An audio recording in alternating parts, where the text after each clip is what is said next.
2020. That sounds strange to say, doesn't it?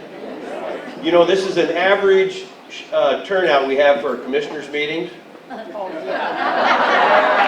weren't supposed to laugh.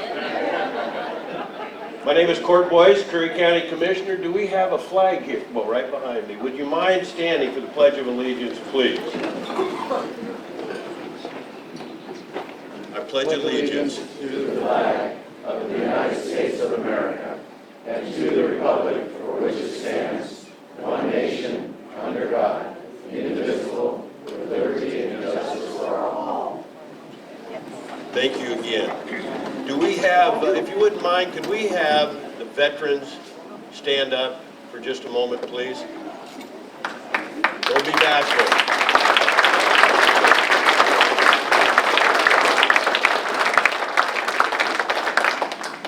Thank you. How about some first responders, if you wouldn't mind, please? First responders. We got one police officer in the back, Port Orford City PD.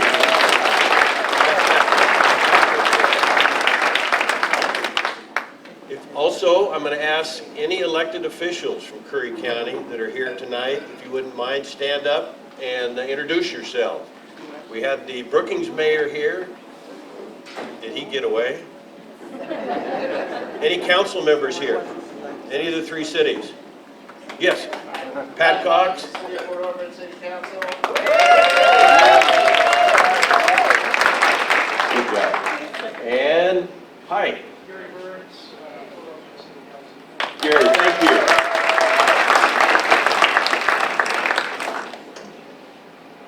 Well, I've been looking forward, Senator, to tonight, and I want to thank you very much for coming to Curry County again. It gives me a pleasure and an honor.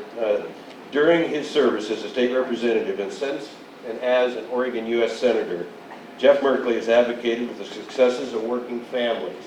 That means fighting for good-paying jobs, strong schools, affordable education, college, and quality health care.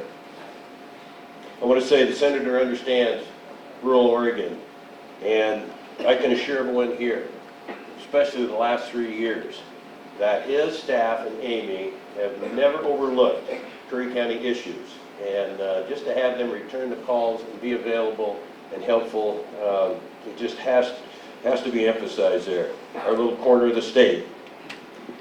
In 2019, Jeff secured solid funding for dredging Oregon small ports. That's been huge and will be huge for our ports, all three, in the years ahead. He introduced a bill to expand the Smith River National Recreation Area, where the incredible headwaters are in Curry County. I said Smith River, correct?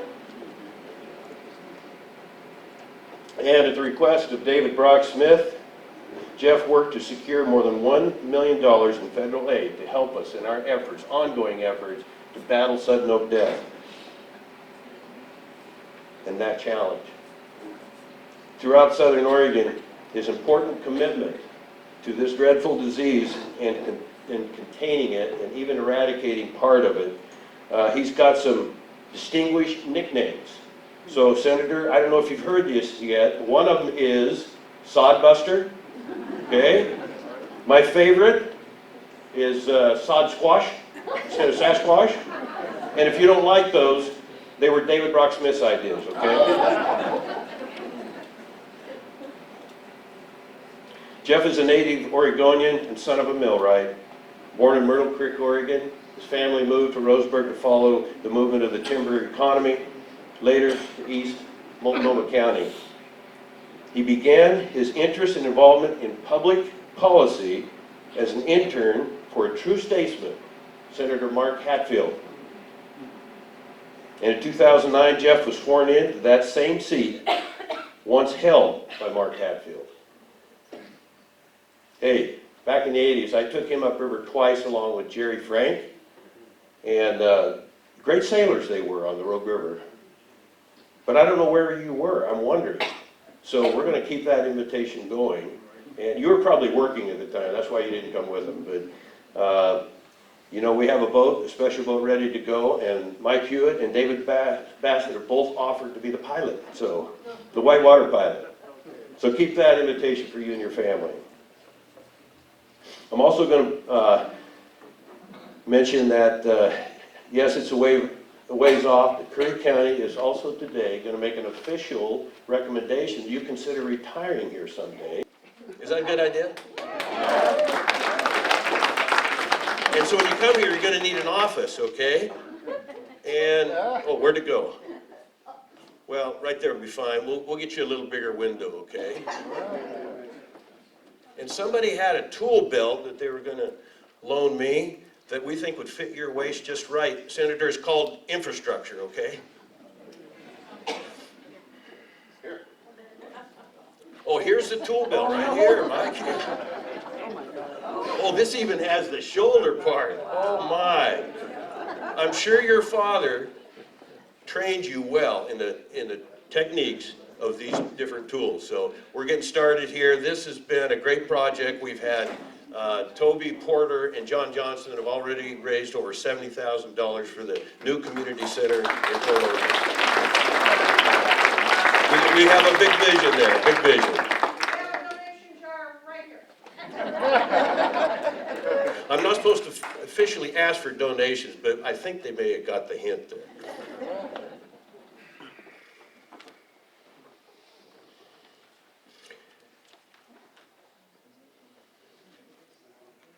Jeff holds an open town hall in every Oregon county, every year. We're number 3 for 2020. That's quite an honor. We're, again, very glad to have you here.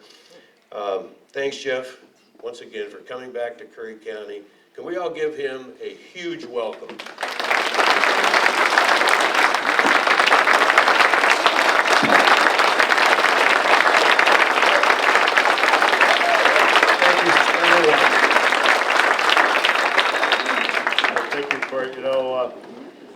When someone suggests you should consider retiring during election year, I'm not sure just how to take it. But I like the sod buster, and really was a great partnership with David Brock-Smith. David, where are you? David and I teamed up to launch the Sudden Oak Death Coalition. And we brought together everybody who knows anything about it to educate us all, to figure out new strategies. How do we keep it from moving outside the quarantine zone? What theories we're treating it? What about this new EU mutation named for Europe, European mutation that's arrived, and its threat to our fir trees? How do we keep it from having a big impact, not just on our forests, but on our nursery stock business, which could become affected. And he has continued to co-lead this. I've turned that over to another one of our state legislators as the co-lead, but it's bipartisan cooperation, community cooperation at its best, and well done, David, on that. So Sodbusters together.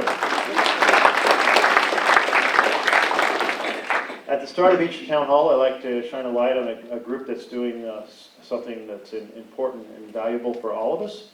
And today we're going to shine that light on the Kalmiopsis Audubon Society. And I believe Anne's here, and maybe bringing up a few friends with her.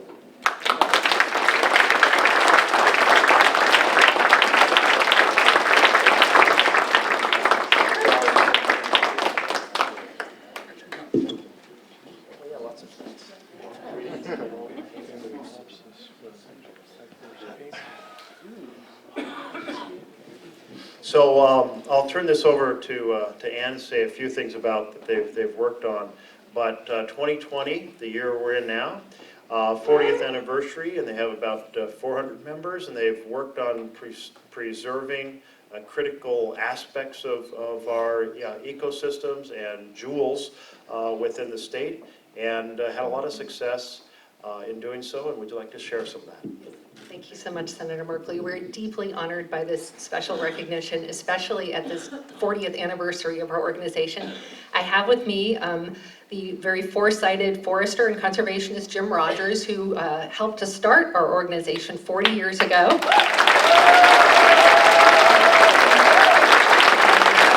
Also, many of several of our organization's board members and key volunteers, Tim, Deborah, Gary, Fonzie, Linda, Gary, and Penny. We couldn't do what we do without them.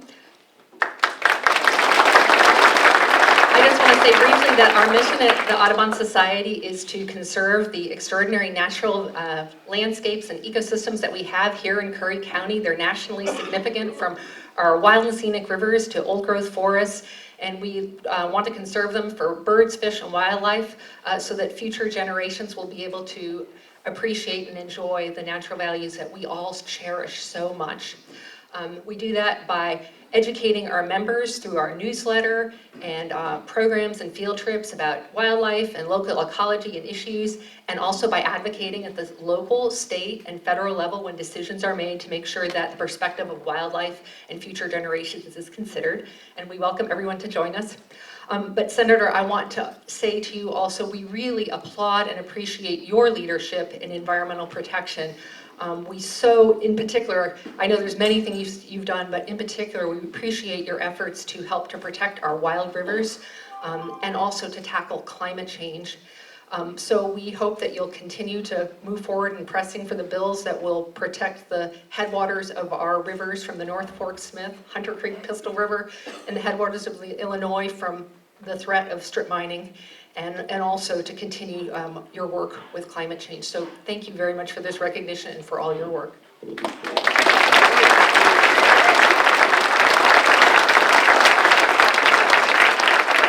As a way to recognize and celebrate your all's work, this is a flag for you to use in an appropriate fashion that has been flown over the U.S. Capitol.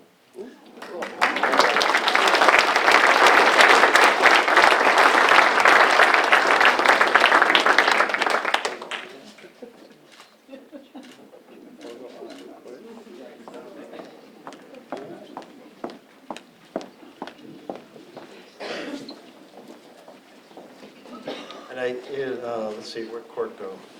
Are you going to be pulling the tickets? Or do we have it arranged? Yeah.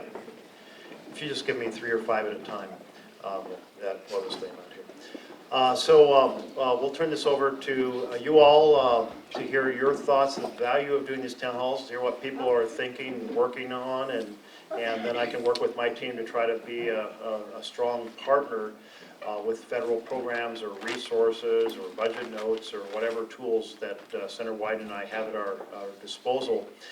And there's a lot to ponder.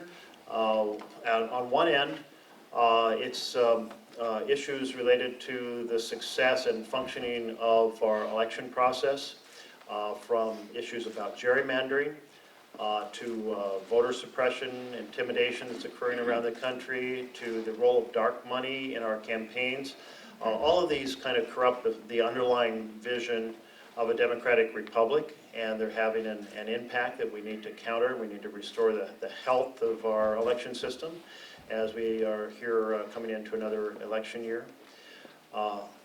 Those things are relevant to whether we truly have we the people distribution of power among citizens, or a concentration of power that leads to great difficulty solving problems we should be able to tackle. Here we are with a really growing affordability of housing and homelessness issue. We should be able to work together to tackle that. Why is it a generation later, from the time I got out of high school, we have so many more people on the streets today than we did 40 years ago? Why is it that we are the only citizens in the developed world that pay outrageous prices on drugs? It's a commentary on the concentration of power in our government by the pharmaceutical companies and their role in campaigns. We should be able to take that on. We should be able to take on the issue of education as a foundation for the success of the next generation. When I got out of high school, if you worked a summer living at home and you had a full-time minimum wage job, you could pay tuition at Oregon's public universities. That is not possible today. So the issue of debt as an obstacle for that track. And we're actually doing a lot less in terms of career technical education. All the shop classes we have that provided a foundation for other careers that don't require college have been undermined over the last decade. So we have a lot of work to do. And I think restoring the we the people vision of our Constitution is an important part of that. Jefferson said that we'll only have laws that reflect the will of the people with what he called equal voice. By that he meant a distribution of power among the citizens rather than a concentration of power among the fewest, richest people in our society. So I know you all have many things you'd probably like to raise, and we're going to turn to you all. And to try to move quickly and fairly and give people a chance to speak, we had folks grab these tickets, so maybe have it in your hand. If they all have the same first three numbers, 494. So I won't read those because, oh, wait, I'm almost got it. Oh, wait, the last three numbers are the ones that count. And so I'll just read those.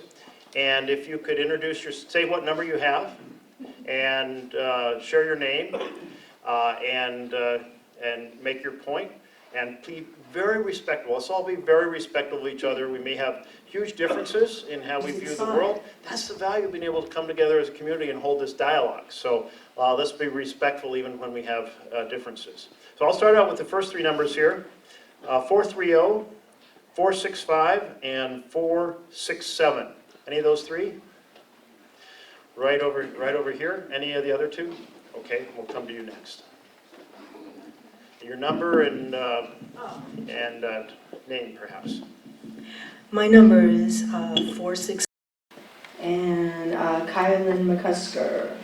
I moved to Bandon from Lambertville, New Jersey 2 years, 3 months, and 2 days ago. We had a pipeline called the Pennies Pipeline that was, I was part of the resistance of that pipeline, but I always knew I was going to move back to Oregon, and it took me 20 years to get back here, and I love Oregon, especially the coast. Now I realize we are faced with an imminent pipeline and LNG terminal up in Coos Bay. This is unspeakably distressing and terrifying given what could happen.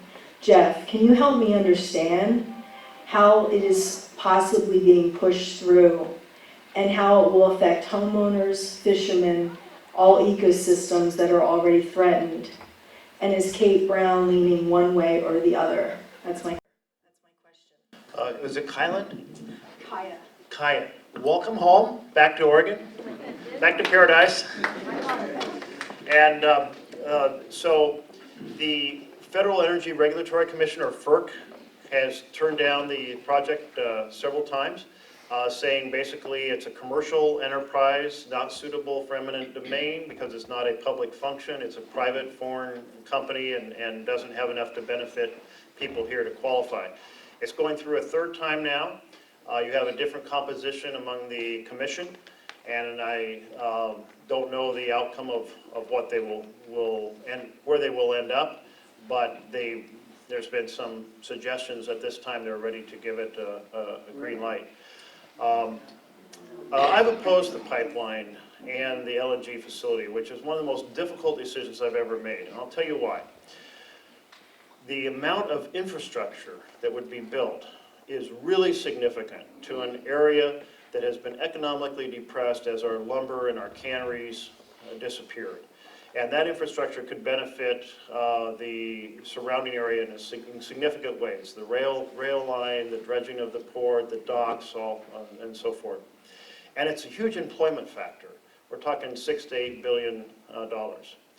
And you know, I'm the son of a mechanic. I like to build things. I like good paying jobs. So that had, for me, to be weighed against where are we headed in terms of the crisis we're facing with the warming planet. And this is a super challenge to humanity on the planet. I'm going to invite you all to do a little exercise with me just as kind of a memory device. Let's hold our breath for 3 seconds. We'll exhale together. Ready? Exhale. That's a great way to get complete silence in a room.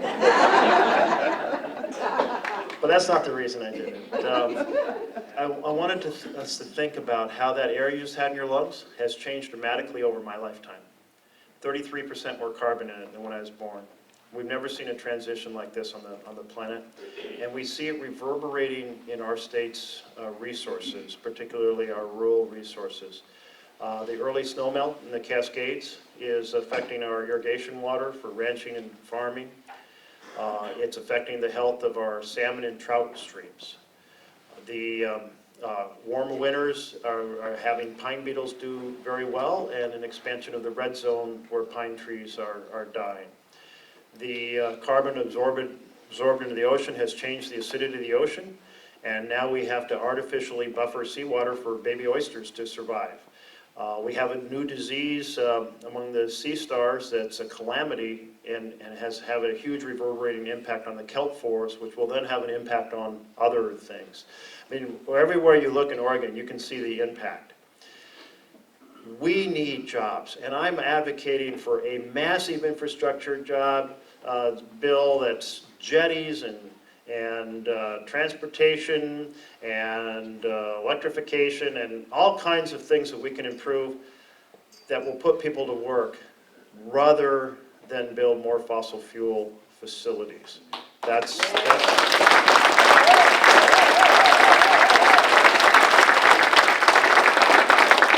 The second thing that I feel that when I was a kid and first heard about the right you have as a landowner, I thought that's pretty cool that you own this land.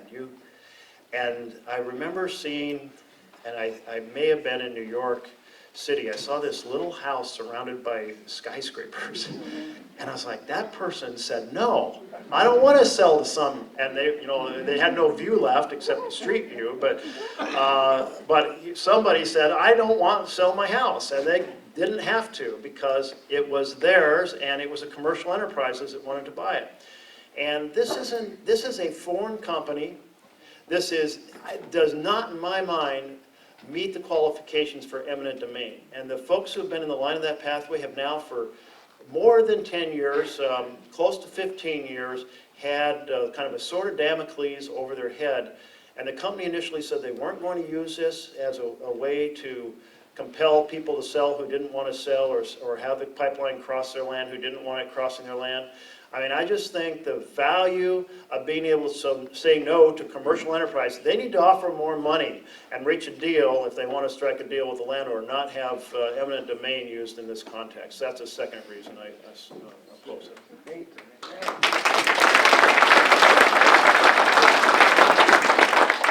And I can't speak to where the governor is. That's a question for the governor. And I don't know the answer either, so. Okay, let's keep going. I'm going to try to be a little shorter in my responses so we can get through more folks. We had 430, 467. Yes? 467. 467, thank you. And this is my first town hall, so, oh, thank you. My first town hall. Okay, So- go easy on me.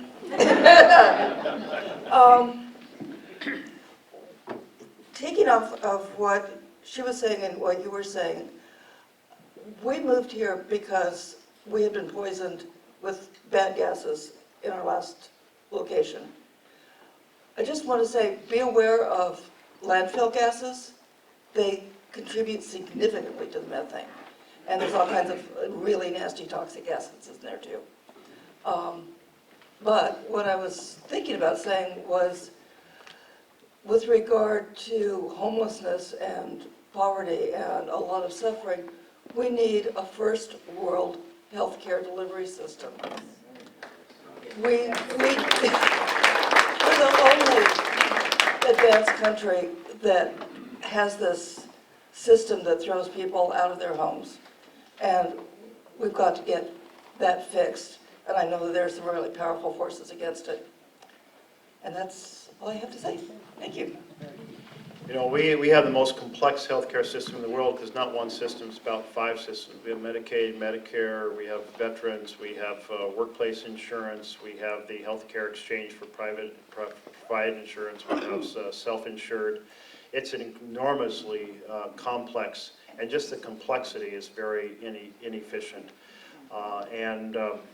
I talked to so many people who are stressed out just trying to continuously negotiate that as they change jobs or their income changes, and they might qualify for Medicaid, they might not, or so on and so forth, or just trying to get through and manage a health issue until they reach Medicare age. And most developed countries have a simple, seamless system where you have health care by virtue of just living in the country. And I think we'd benefit from a simple, seamless system where you have health care just by living here in the United States of America. And the president-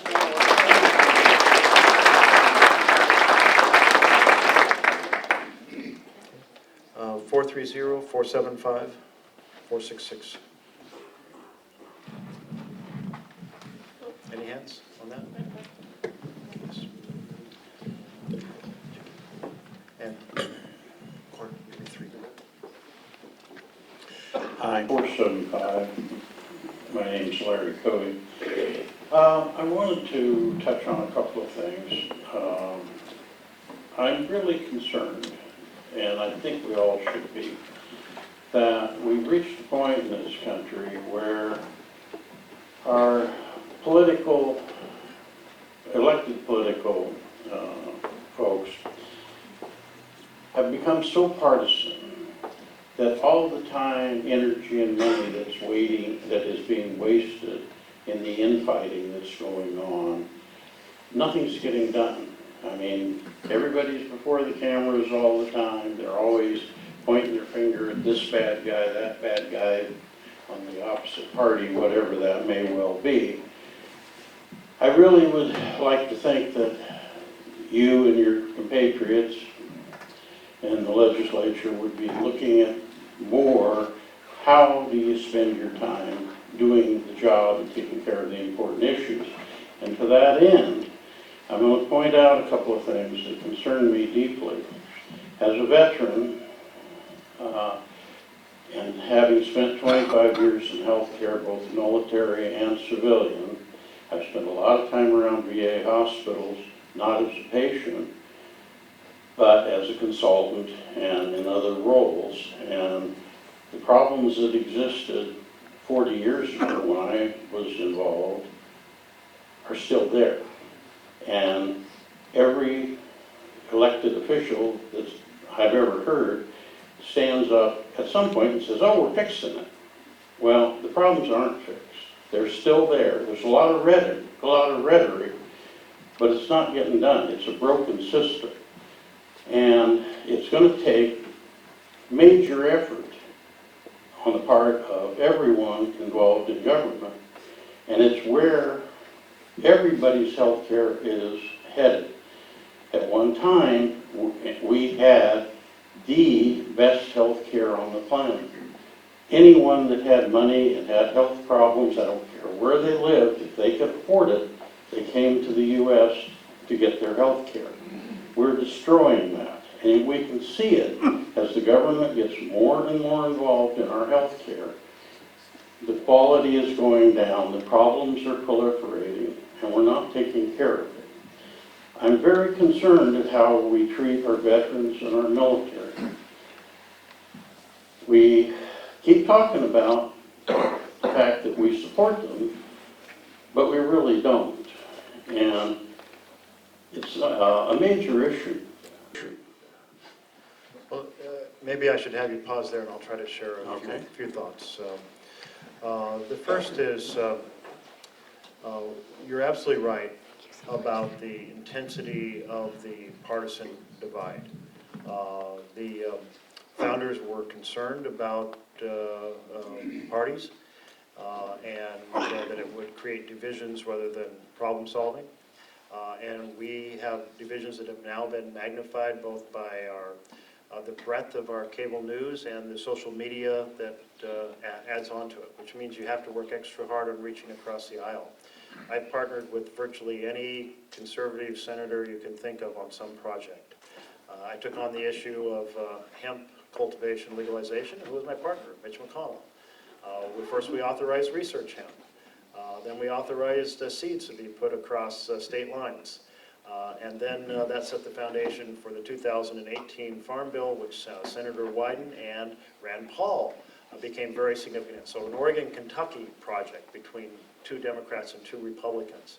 And that crop this last year was $1 billion crop, or at least estimated to be $1 billion crop in Oregon. Or just recently, we had the Department of Agriculture tell us on a Friday that they were going to shut down a whole bunch of Civilian Conservation Corps training centers across the country, including 3 in Oregon. Well, I went back to Mitch McConnell, and because I found out he had 3 in his state, we talked 5 times over about 5 days, and we reversed it. And I could go through the list. And in just this spending bill that just passed, there was a lot of policies that will reflect that bipartisan work that both Senator Wyden and I are doing on a just continuous basis. So I don't disagree with your general premise, which is we need a lot more effort to connect as Americans and not to view the parties as tribal enemies of each other. But there is also a lot of bipartisan work going on behind the scenes that then gets reflected in bills. On the veteran side, I'm going to try to give the shorter version, but you're absolutely right that our Veterans Administration healthcare has challenges. Some of those challenges have been accentuated. One, the veterans' injuries from the Iraq War and the Afghanistan War added a large new group. Not an excuse, but it was a factor. The effort that a number of us undertook a few years ago was to take on this enormous backlog of veterans qualifying for benefits. And we injected huge amounts of additional resources for computerization and so forth. I haven't received a report in recent months, but the report I received last year, that backlog had dropped significantly. So at least one small piece of help. Another challenge, though, and I met earlier today with the director of the Veterans Healthcare in Roseburg, the facility that's there, and he's just desperate for doctors.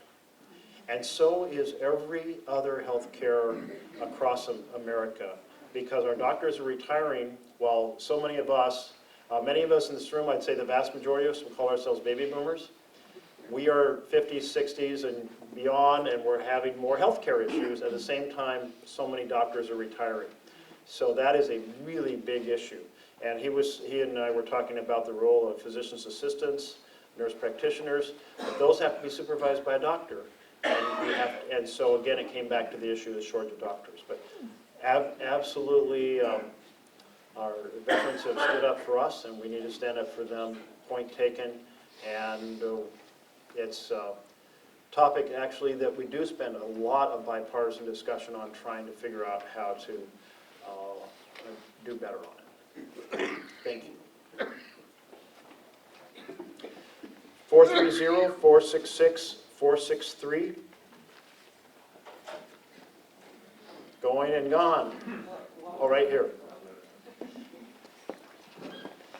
Which number do you have, sir? 463. Thank you.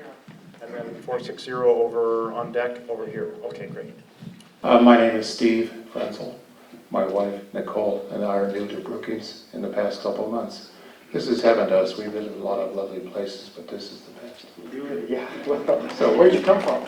Well, let's see. Too many other places. So, Well, welcome to heaven. thank you. So while we were waiting for the event to begin tonight, I was reading your blueprint for democracy. And I love every word of it. So my question is, we should all be doing this. Why are we not? I mean, who's in favor of a program like this now? And who's opposed to it? And how do we finally achieve this kind of life? So this blueprint goes through many ways we can strengthen our election systems and our core function as a democratic republic. There is a bill called the For the People Act that Tom Udall of New Mexico and I are the leads on. We have a significant share of sponsors in the Senate, 47 to be exact, but we don't have 60. It is just very frustrating to me that we are facing this challenge. But let me take, for example, just one little piece of this. Paper ballots. Paper ballots so you can recount if you don't know the outcome is too close and you have electronic machines. You don't want electronic machines you can't recount. Where's the validity, the integrity in that? And we've had people hack machines or demonstrate they can be hacked. We've just had a recent article that the Russians tapped into a whole bunch of electronic polling software that affects a whole number of counties, and one county couldn't make their software function from this company in Florida that had been hacked into, and they think it's because the Russians messed with it. And so they had to, last second, they had to print out paper ballots, not ballots, but print out paper polling registers. It's just a sign. I mean, this is something Oregon has laid out and really done a good job on a number of these things, not just paper ballots, but early voting so everybody can vote. Strong system that we've had we don't have polling place manipulation where you cut the polling place workers. There's a whole long list of these things. So vote by mail and an Oregon innovation that is part of the package so that people can get their ballot in even if they're in an awkward place or so forth. And that's just part of the taking on the voter suppression side. So I'm hoping we can get more partners to take this forward. I think it's one of the most important things we could do for everything else we care about. We're likely to lose on housing and healthcare and education and infrastructure and jobs if this country is run by and for the powerful instead of the people. So let's get this going.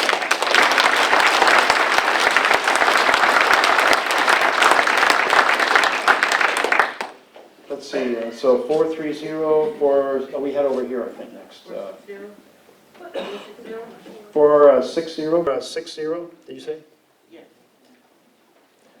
That one we don't have yet.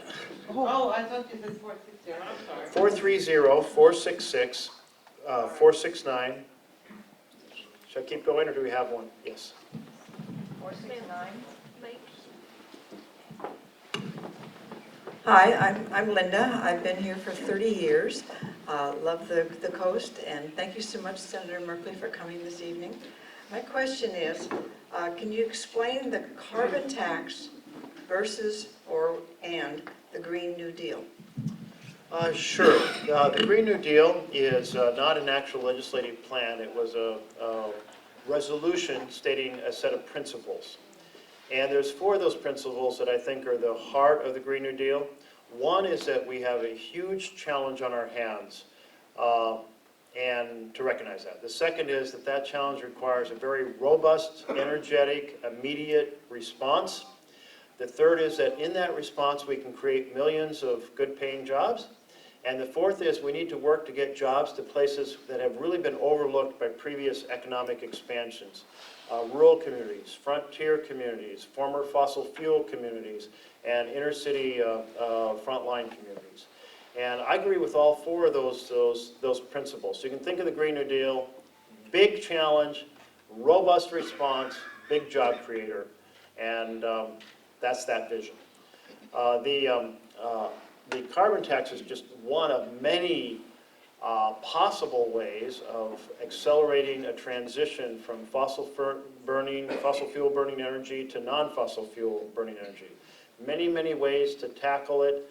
And my emphasis here is we've got to work out a plan in partnership with rural and urban America, blue and red America, because we won't move forward if we have profound partisan divisions on this. And so I'm holding conversations with my colleagues across the aisle. I'll tell you that what has become very clear to me is that before 2014, there were much more bipartisanship on this issue than after 2014. So what happened in 2014? Well, Citizens United had been adopted by the Supreme Court that allowed unlimited third-party dark money in elections. And that election year, hundreds of millions of dollars were spent. And the result of that money, because it was almost all spent on one side of the aisle, was that colleagues quit talking about climate, because it was mainly fossil fuel money. And that shows the corrupting power of dark money. And we can't reverse Citizens United with the For the People Act that I was starting to address earlier, but we can shine a light on all the money that's moving the political system so there is no more dark money. And that in itself would be a big step forward.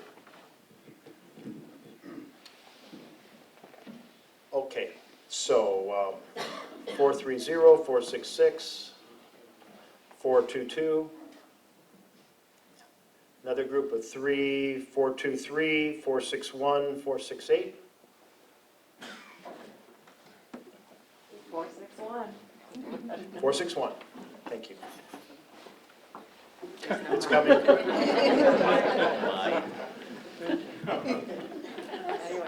Here you maybe I go. didn't talk loud enough. Oh, hi, thank you. So I sent you an email this morning. My question is, it involves a whole lot of stuff, and I'm going to try to narrow it down. In my career, I worked in banking, real estate, and healthcare and risk management. And then I contracted a disease and became disabled at the age of 42. My healthcare plans were great during the 70s and 80s and until I became disabled. They were great. Medicare is great now. I've had it 20 years, thank you. Been well taken care of. What I don't like is an issue that finally has affected me, that I've come to my first town hall as well. And I'm scared right now. But I've got to ask this question, why are we allowing these huge, because I worked in risk management, I learned about offshore investments, and I worked in overnight investments in banking, all of that. And I know about those things at a certain level. How is it that we are allowing these huge insurance companies to write insurance policies for companies and individuals for disability plans that get cut off at the age of 65?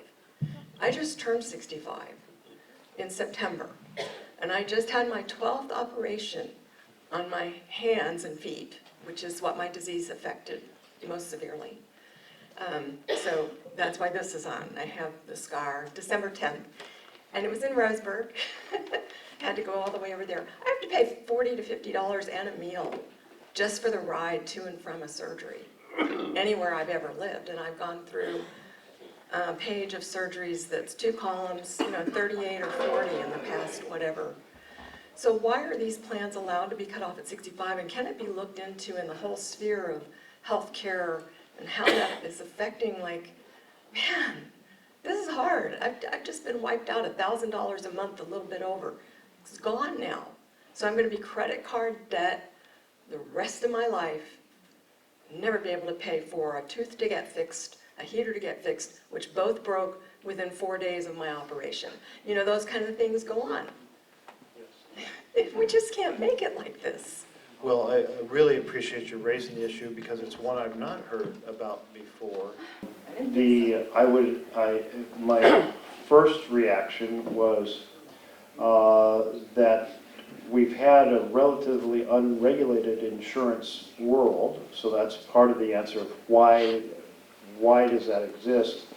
The second part is that perhaps there were a market for folks who figured if they made it to 65, they could survive on Medicare and Social Security, but they wanted to be insured up to that age. I don't know the answer because I've never heard the issue raised before, and I don't know if it's a widespread challenge. And is this insurance that you had? It was private disability insurance?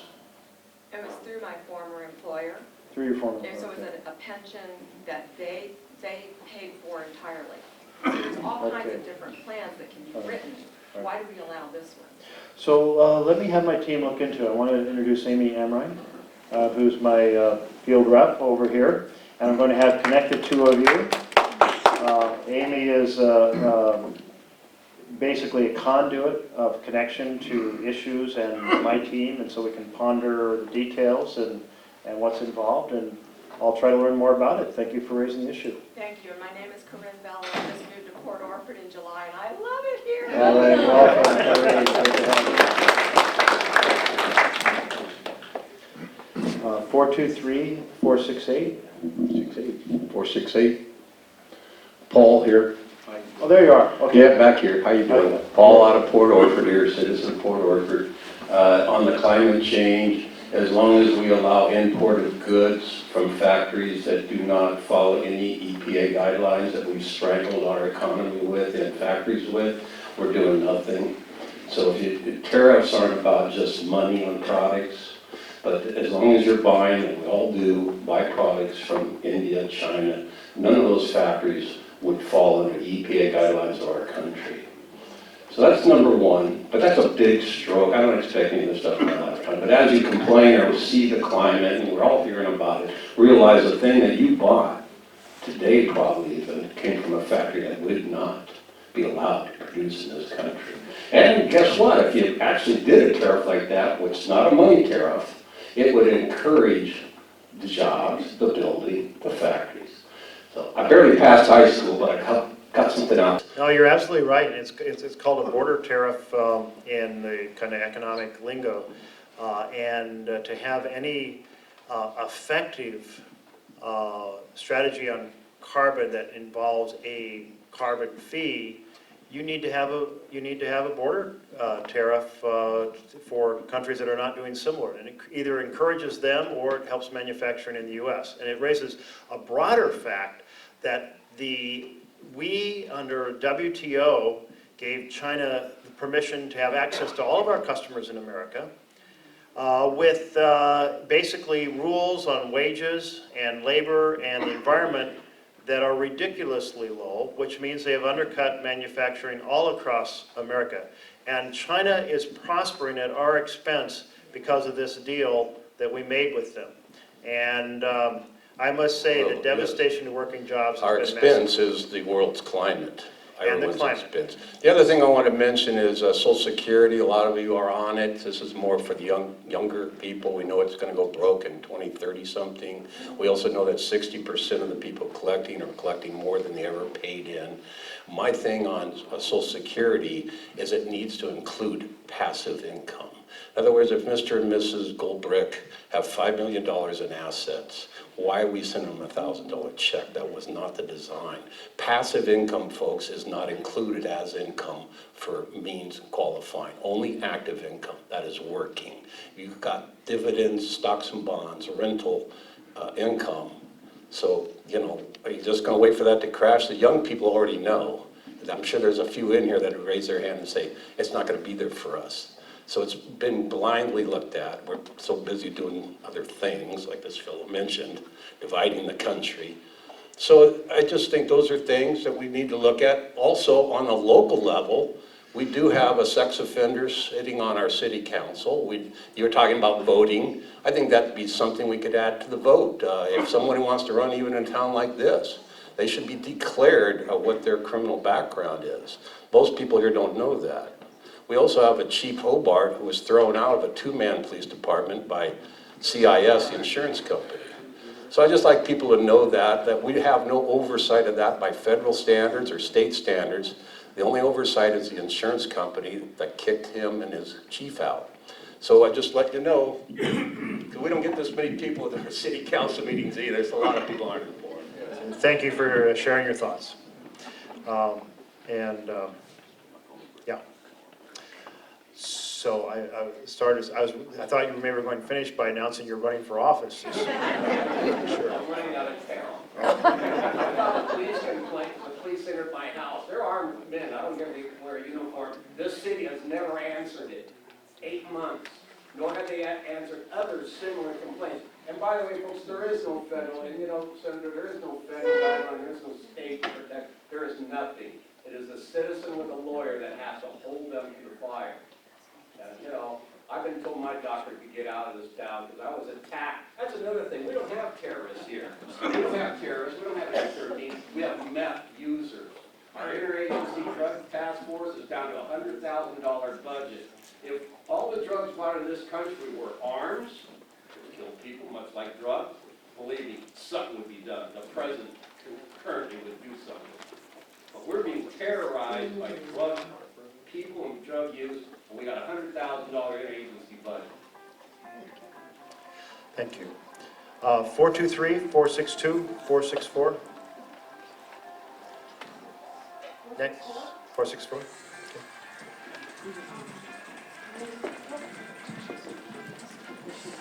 Someone's got a cell phone going off. My name is Calla Felicity, and I'm from Brookings. We moved there in 2016. I wanted to thank you very much for bringing help to us in the next summer's fire. We really appreciate that you came down and helped us get through that terrible experience. Actually, my concern is economic justice through the Green New Deal. And one of the things that I've observed I was formerly rural, lived in the city for a long time, now I'm again rural. So I have experience in my lifetime of various kinds of places. And there really is a difference in rural economy than city economy. Actually, manufacturers don't work well in rural economies. What happens in our area of the country is that small businesses start employing people, and they really stay small because we're a small place. I'm very interested in your thoughts on the Green New Deal. The vocational rehabilitation system really worked well for a long time in the country, putting people back to work who are disabled. We're looking at people who are unemployed or are going to be unemployed coming out of high school. In the Green New Deal package, I would like to see a similar granting agency specifically for green businesses, which get started in small rural communities and specifically designed for rural communities. We don't share the same issues that frontline communities do in urban areas. Ours are different, but we need a variety of businesses, not a manufacturing style approach which works where there are enough people to fill the manufacturing. So I'm just putting an oar in the water here to consider that as part of your consideration for a Green New Deal economic justice. Thank you. Well, thank you very much, and good point, good observation. You're not going to have a solar panel manufacturing plant in a small town, but you may have tons of opportunities for solar installation, whole energy efficiency projects, improving the efficiency of buildings. Who knows what all might emerge, but there's just a lot of potential for rural work and we're crudely talking about harvesting energy from the sun. And it's this fusion reactor in the sky, and we can harvest it through wind, we can harvest that energy through sun, and that wind and sun is everywhere. Wave action, and the lunar impact, wave action is everywhere. We got to figure out nothing's simple. Take, for example, conversations about offshore wind. How do you make that work with existing in a positive way with the fishing community? Well, that takes a lot of dialogue and effort to figure out. But anyway, I'm just taking your point. Well stated. Senator, this will be the last question. Okay, well, I'll read these last three and see if anyone jumps up. 455. Well, yes, indeed. Okay. That's weird. Okay, so I'm Paul Hempel. I live in Ophir, just down the road a piece, and I've lived here about 9 years now. And I do have some other experiences. I lived in New York City for a long time and Boston, but prefer to be here now. I am very concerned about healthcare. It's a huge problem. I'm 71 years old. I'm not sure I can live here a long time because the healthcare is terrible here. So my husband is much younger than me, and the result is we went to visit the kids this week. I got sick, got admitted to the hospital, everything's taken care of. If he had gotten the same illness, we would be $25,000 down because he has his own business and he's on regular insurance. It's a situation that just is not tolerable in this country. And it's going to drive the country even further apart if it isn't fixed. And you guys got to fix it.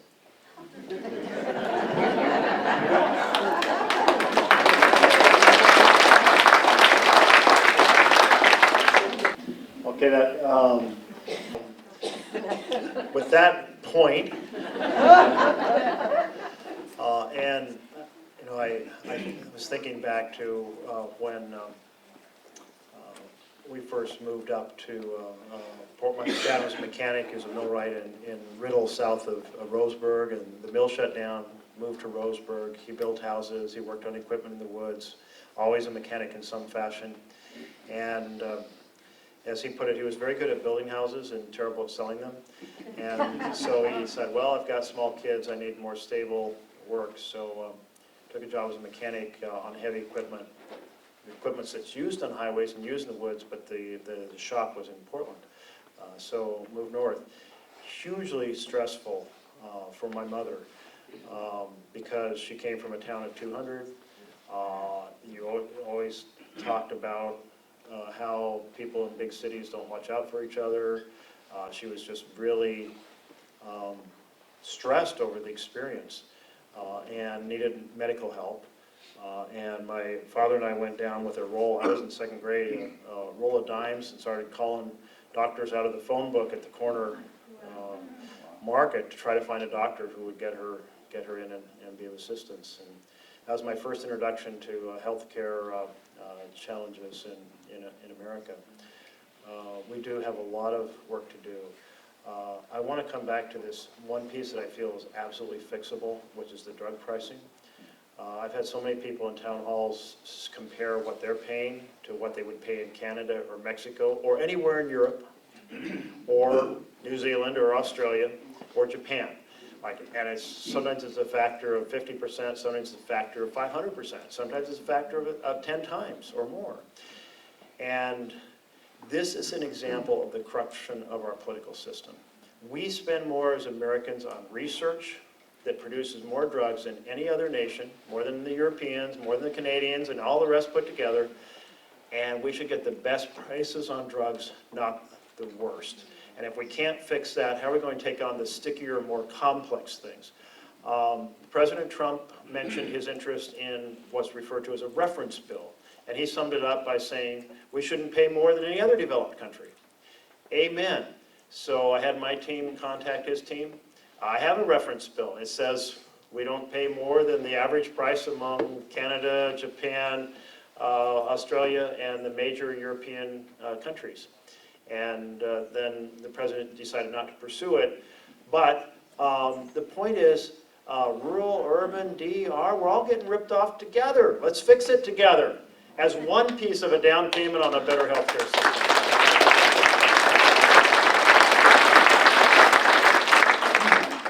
I would like to see an ethic develop in America where everybody running for the House or Senate committed to doing town halls like this.